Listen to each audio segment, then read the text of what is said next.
সকাল সকাল দেখো ফ্রিজ থেকে বার করে নিলাম পেঁপেটা। আগের দিন অয়ন নিয়ে এসছে বিশাল বড় একটা পেঁপে।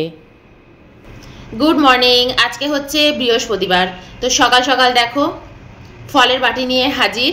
আজকে হচ্ছে পেঁপে। জল খাওয়া হয়ে গেছে। দারুণ খেতে। সারা রাত্রির আমাদের বডি যেভাবে ডিহাইড্রেট হয়, সকালবেলা উঠে যখন জলটা খাই না তখন খুব ফ্রেশ লাগে, মনে হয় যে সকাল মানে শরীরের মধ্যে জল ঢুকছে। আর যখন ফলটা খাই না মনে হয় যেন শরীরের সব ঘাটতি পূরণ হয়ে যাচ্ছে, আর মনে হয় যেন প্রচুর এনার্জি, যে হ্যাঁ আমি সারাদিনের কাজ করব, ফুল এনার্জি। পেঁপেটা তো দেখতেই পেলে বিশাল বড়, তো ওটার হাফ আজকে খাবো আর হাফ রেখে দেবো পরের দিন, কালকে খাবো। প্রকৃতি আমাদের জন্য দেখো সব কিছু ঢেলে ঢেলে দিয়েছে, যে খাও, আনন্দ করো, ভালো থাকো। এই পৃথিবীটাই দেখো একটা স্বর্গ কিন্তু, তাই না?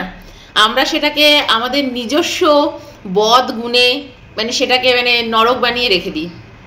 কিন্তু ভাবো তো, আজে বাজে খাবার খাবো, রোগ তৈরি হবে শরীরে, তো আর নিজেই তারপর সেটাকে নিয়ে ঝেলবো, তাই না? শরীরের মধ্যে ইনফ্লামেশন, রাগ, স্ট্রেস, নেগেটিভিটি সব কিছু কিন্তু আমরাই তৈরি করি।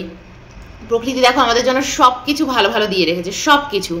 তুমি তোমার লাইফে কতটা স্ট্রেস নেবে, তুমি তোমার লাইফটাকে কিভাবে কাটাবে, সেটা কিন্তু তোমার হাতে। সকাল থেকে উঠে তুমি বসার টাইম পাচ্ছ না, সারাক্ষণ তুমি দৌড়চ্ছ, তোমার একটুও জিরানোর টাইম নেই, ভালো কিছু খাওয়ার তোমার সময় নেই, তুমি সারাদিন আজে বাজে খাবার খাচ্ছ। এগুলো তো আমরাই করছি, তাই না? প্রকৃতি কিন্তু আমাদের জন্য এগুলো করেনি। এই পৃথিবীটাই কিন্তু স্বর্গ।